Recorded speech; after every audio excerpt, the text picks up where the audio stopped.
जय हिंद मित्रों। आज के इस वीडियो में हम बात करेंगे कि हमें नींद क्यों और कैसे आती है। तो आइए हम इसकी प्रक्रिया को समझते हैं।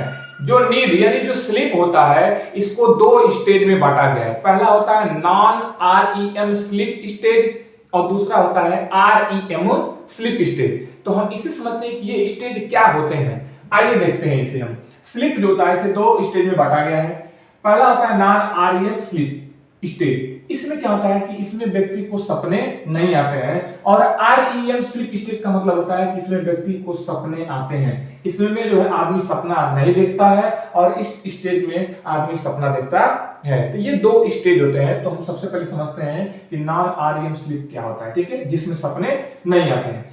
तो यही वो स्टेज है जिसमें व्यक्ति सोने की शुरुआत करता है। जब हम सोने जाते हैं, ठीक है, जो सोने की हम शुरुआत करते हैं, जब बेड पे जाते हैं, तो वह यही स्टेज है नॉन REM स्लीप। और इसी में व्यक्ति को जो है एक गहरी नींद मिलती है। हमने स्लीप को दो स्टेज में बांटा। पहला है नॉन REM स्लीप, जब हम सोने की तैयारी करते हैं या सोने जाते हैं तो ये हम इस स्टेज में रहते हैं। और जब हम सपने देख रहे होते हैं तो हम इस स्टेज में होते हैं। आइए और इसे समझते हैं आगे। जो नॉन REM स्लीप स्टेज होता है इसके फिर से तीन स्टेज होते हैं। और पहला होता है non REM sleep stage N1, फिर होता है N2 स्टेज, फिर होता है N3 स्टेज। अब इसे हम समझते हैं। जो नॉन REM स्लीप का फर्स्ट स्टेज होता है यह 10 मिनट का होता है। जब हम सोने की तैयारी कर रहे होते हैं और जब हम बेड पे लेटते हैं, तो जब हम सोने का प्रयास करते हैं तो जो समय होता है 10 मिनट तक का बेड पर लेटने के बाद, वह होता है N1 स्टेज। क्या होता है? N1। और इसमें व्यक्ति को यदि आप जगाएंगे, ठीक है, या आवाज लगाएंगे या उस व्यक्ति को टच करके ऐसे हिलाकर जगाएंगे तो वह आदमी क्या हो जाता है? जग जाता है।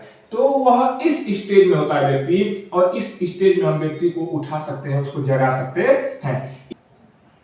दूसरा स्टेज है, यह होता है 20 से 60 मिनट का, ठीक है। जो दूसरा स्टेज होता है यह 20 से 60 मिनट का होता है। अब इसमें क्या होता है, जो बॉडी मसल्स होती हैं, जो मांसपेशियां होती हैं, वो बिल्कुल ही रिलैक्स हो जाती हैं। और जब मांसपेशियां बिल्कुल ही रिलैक्स हो जाती हैं तो व्यक्ति को यानी आदमी को एक अच्छी नींद आनी शुरू हो जाती है। का मतलब जो नॉन REM स्लीप स्टेज होता है, इसका जो सेकंड स्टेज होता है, इसमें व्यक्ति को एक बहुत ही अच्छा नींद आना शुरू हो जाता है। लेकिन यह नींद जो है बहुत ही कभी कभी घातक यानी खतरनाक साबित हो जाता है। अब इसको समझेंगे कैसे। जैसे मान लीजिए कि कोई एक आदमी है, ठीक है, ऑफिस से आया, अपना काम करके, और ऑफिस से काम करके आया है, हाथ पर धुलने के बाद अपने रूम यानी बेड पे चला गया, ठीक है। अब इसकी वाली क्या कहती है कि जी खाना लगा दें, तो कहता है कि हाँ, कुछ देर बाद रुक कर खाना लगा देना। अभी जो है थोड़ा मोबाइल में अपना बिजी हो गया, टिकटॉक कर रहा है, अभी थका हुआ है, ऑफिस का आया है, तो इस नींद आ गई, अभी नींद में चला जाता है, ठीक है। और जब नींद में चला जाता है, अब वो खाना लेकर आती है, खाना लेकर आई, जगाएगी, ये जी उठिए, खा लीजिए, सो गए, खा लीजिए। तो वो कहता है, नींद में रहता है। अब नींद में कह रहा है कि अरे नहीं खाएंगे, रोक दीजिए, बाद में हम खा लेंगे, नींद आ रहा है बहुत ज़्यादा। तो कहता है कि नहीं उठिए, खा लीजिए, थके होंगे जो ऑफिस से आए हैं, उठिए। तो कहता है कि नहीं हम नहीं खाएंगे, रख दो, हम बाद में खाएंगे, नहीं बहुत ज़्यादा नींद आ रहा है। अब जो तीसरी बार जगाती है, और जब तीसरी बार जगाती है तो भाग से शुरू अपना खाना वाना लेकर देख रहे हैं मच्छर इधर कभी से भिनभिना रही है, जिससे लग रहा है कि छप्पर भोग ला के रखी है, ठीक है। तो अच्छा से झाड़ देता है, ठीक है। तो ये जो नींद होती है, सेकेंड वाली स्टेज जो होती है नींद, ठीक है, यह अच्छी नींद जो है कभी कभी बहुत बुरी भी हो जाती है, बहुत खतरनाक हो जाती है। आप जो है इस स्टेज में किसी को जगाने का प्रयास नहीं करेंगे, ठीक है। अब इसके बाद जो है तीसरा स्टेज आता है, जो होता है 20 से 40 मिनट का। और इसमें व्यक्ति जो है बिल्कुल गहरी नींद में चला जाता है। हालांकि ये आदमी नहीं जाएगा, जो भी डिस्टर्ब हुआ है तो सोएगा थोड़े भी। आपको क्या लगता है सो जाएगा? नहीं, सोएगा नहीं, वो जाएगा किचन में भी, किचन में जाएगा, देख रही हो पूरा मुंह लटका के जो है खड़ी है, जाएगा मनाएगा, अरे बुरा मान गई हो तुम, गुस्सा हो, बोल दिया तो बुरा लग गया है, अरे तुम ही तो हमारी सबसे प्यारी पत्नी हो, कैसे गुस्सा हो गई हो, चुप हो, चलो इधर देखो, फुसला लेगा, ठीक है। तो ससुरा 2 मिनट में मैगी का बनेगा, लड़का सब 2 सेकंड में लड़की को फुसला लेता है, ठीक है। अब आगे देखते हैं। हमने बोला कि जो तीसरा स्टेज होता है, इसमें व्यक्ति बिल्कुल ही गहरी नींद में चला जाता है। और उसका जो टाइम कितना होता है 20 से 40 मिनट। इसमें किसी को हम जगाते हैं तो व्यक्ति जल्दी जागता नहीं है, और उसको कितना उसके पास खड़े होकर भी चिल्लाते हैं तो उसकी नींद नहीं खुलती है, ठीक है। यह एक बायोलॉजिकल प्रोसीजर होता है हमारे बॉडी का। और जब इस स्टेज में व्यक्ति चला जाता है, देखते हैं कभी कभी किसी को जगाते हैं, चिल्लाएं खूब टटराएंगे जो है, तभी भी वो उठता नहीं है। ठीक है, तो इसी को कहते हैं कि वो जिस लग रहा है कि क्या है, कुंभकर्ण का भाई है, क्या कुंभकर्ण की बहन है। ठीक है, इसी स्टेज में कहते हैं उस आदमी को। ठीक है, तो ये था नॉन आरईएम स्लीप स्टेज। अब इसके बाद शुरू होता है, जैसे ही ये स्टेज समाप्त होती है, खत्म होती है, वैसे ये दूसरी स्टेज शुरू होती है।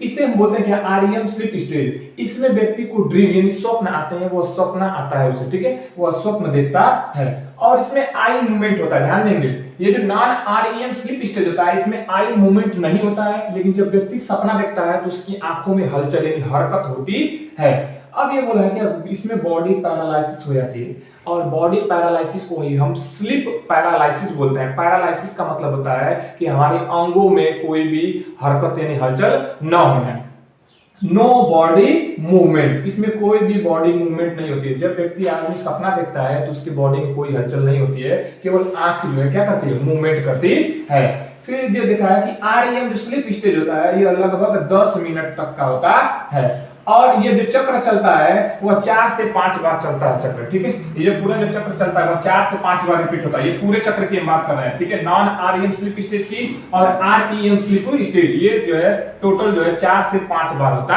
है। अब हम यह समझते हैं कि हमें नींद क्यों आती है। हमारे ब्रेन में एक छोटी सी ग्रंथि होती है जो मटर के दाने से भी छोटी होती है, जिसका नाम है पीनियल ग्रंथि यानी पीनियल ग्लैंड। यही वो ग्रंथि हमारे ब्रेन में है जो हमारे सोने और जागने के साइकिल को, चक्र को कंट्रोल यानी नियंत्रित करती है। तो आइए हम इसके बारे में समझते हैं। जो पीनियल ग्रंथि होती है, यह प्रकाश के समय लाइट में ज्यादा काम नहीं करती है, यह डीएक्टिव रहती है, लेकिन जैसे ही रात होता है या अंधेरा होता है तो यह ग्रंथि जो है सक्रिय हो जाती है।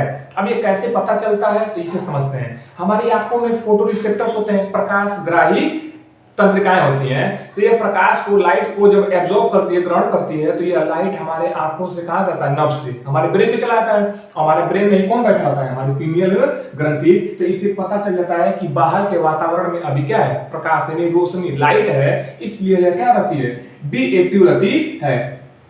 इस पीनियल ग्रंथि का काम होता है अपने अंदर से एक मेलाटोनिन हार्मोन निकालना, और यही वही हार्मोन है जो किसके लिए उत्तरदायी होता है, नींद के लिए। यही वो हार्मोन है हमारे शरीर में जो पीनियल ग्रंथि से रिलीज होता है, जिसके कारण हमें नींद आती है, हम सो पाते हैं।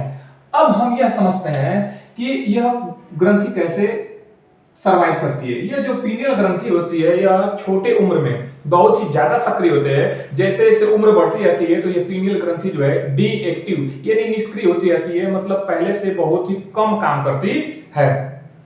इसीलिए आप लोग देखे होंगे कि जो छोटा बच्चा होता है, बबुआ जो होता है, वो बहुत ज्यादा सोता है, दिन में कोई बात होता है। ठीक है, जब भी अभी देखेंगे जगा रहेगा, आदमी जब परेशान आता है तो उसे क्या सुला देता है, सो जा बाबू, 2-3 बार 4-5 बार थपथपा देंगे तो क्या हो जाता है, सो जाता है। लेकिन फिर कुछ समय बाद जो है, सोने के बाद फिर उसकी नींद खुल जाती है, फिर आदमी उसे जो है सुला देता है। ठीक है, लेकिन तमाशा तो तब हो जाता है कि जब विवाह शादी घर में पड़ा होता है और किसी का बच्चा हो, तो अपने आगे सजने संवरने के आगे जो है बच्चे को ध्यान देती है। अब वो जगह एकदम परेशान करता है, ठीक है, तो वह तो सुला देंगे, सब एक करके थोड़ा सुला देते हैं, सोया रहेगा, परेशान नहीं करेगा। ठीक है, तो सुला देते हैं, सब बच्चों को सो जाता है, फिर जगता है तो फिर परेशान हो जाते हैं सब जो है। ठीक है, तो महिलाएं सब इतनी खतरनाक होती हैं सब कि सोचो, देखिए जिसका बच्चा है उसी को फिक्र नहीं है, और फेंक दीजिए ससुर जो चिल्लो। तो तभी से देख रहे हैं कि मेकअप किए हुए नहीं किए हैं, खाली जो इसी में तब से अधूराए हैं बस। ठीक है, तो उसको भी छोड़ देती है सब, मेकअप के आगे कुछ नहीं, पता ही नहीं शादी समझ में क्या करना है क्या नहीं करना है। ठीक है, हालांकि सभी लोग ऐसे नहीं होते हैं, जानेंगे भी, आगे सुनेंगे। ये बताया कि जो मेलाटोनिन हार्मोन है, इसी के कारण क्या आता है, नींद आता है। अब यही ध्यान देंगे, छोटे बच्चों में तो बहुत ज्यादा सक्रिय होता है। अब देखेंगे बुढ़वा सबको, जो बुढ़वा सब होता है, घर और में भी कोई बूढ़ होगा आपके तो कभी देखिएगा, जब उनके पास से रात हो, कोई 1-2 बजे 3 बजे भी गुजरेंगे ना, तो नींद उनकी खुल जाती है तुरंत। क्यों? क्योंकि उस समय वृद्धावस्था में पीनियल ग्रंथि उतने अच्छे से काम नहीं करती है। अगर पीनियल ग्रंथि अच्छे से उतने से काम नहीं करेगी तो मेलाटोनिन हार्मोन रिलीज नहीं होगा सही से। जब मेलाटोनिन हार्मोन सही से रिलीज नहीं होगा तो अच्छी नींद भी नहीं आएगी, वह नींद अधूरी रहेगी। आदमी जो सोते समय जागता भी रहता है। इसलिए बुढ़वा सबको देखेंगे, उसके पास से गुजरे चाहे कोई हरकत करेंगे तुरंत कहीं कौन रे, ठीक है। अब आपका एक अगला प्रश्न हो सकता है कि सर आपने तो ये समझा दिया कि पीनियल ग्रंथि जो है रात के अंधेरे में काम करती है, कम रोशनी में काम करती है और अपने अंदर से मेलाटोनिन हार्मोन निकालती है जिसके कारण हमें नींद आती है। लेकिन हम तो दिन के समय भी सोते हैं, दिन में हमें नींद क्यों आती है इसे बताइए। तो ध्यान देंगे, जब हम भोजन करते हैं, खाना खाते हैं, तो जब भोजन का मेटाबॉलिज्म होता है तो मेटाबॉलिज्म से एक केमिकल का निर्माण होता है जिसका नाम है एडिनोसिन। क्या नाम है? एडिनोसिन। ये एक न्यूरोट्रांसमीटर होता है, ठीक है, एक केमिकल होता है, यह रिलीज होता है जब भोजन का मेटाबॉलिज्म होता है तब, और ये हमारे बॉडी में इकट्ठा होता रहता है। अब ध्यान से समझेंगे कि जो हमारा परिसंचरण तंत्र यानी सर्कुलेटरी सिस्टम है और हमारा जो श्वसन तंत्र यानी कि रेस्पिरेटरी सिस्टम है, इसके अंदर ऑलरेडी जो है एडिनोसिन रिसेप्टर्स मौजूद होते हैं। अब रिसेप्टर्स क्या होते हैं? रिसेप्टर्स वे होते हैं जो किसी चीज को रिसीव करते हैं, एब्जॉर्ब करते हैं। तो देखिए इधर एडिनोसिन तो बन चुका है, बॉडी में इकट्ठा है, और ये हमारे एडिनोसिन रिसेप्टर से जाके जुड़ जाते हैं, और जब एडिनोसिन रिसेप्टर से एडिनोसिन जुड़ जाते हैं तो ये हमारी मसल्स को यानी हमारी बॉडी को बहुत ही ज्यादा रिलैक्स कर देते हैं, बिल्कुल सुस्त कर देते हैं, जो क्या होता है जिससे हमें नींद आता है, या नींद को क्या करते हैं? प्रेरित करते हैं। तो यह इसके कारण होता है। अब जब इसी का ज्यादा जमा हो जाता है तो फिर यह रात में भी काम करता है, एक रात में भी बहुत अच्छी नींद आती है। तो यह होता है हमारे सोने और जागने की प्रक्रिया। हमें उम्मीद है कि आपको बहुत ही बेहतरीन और बिल्कुल ही आसान भाषा में समझ में आया होगा। ऐसे ही हम बहुत ही शानदार जानकारी के साथ मिलते रहेंगे। अब मिलेंगे हम अगले नेक्स्ट वीडियो में, तब तक के लिए जय हिंद।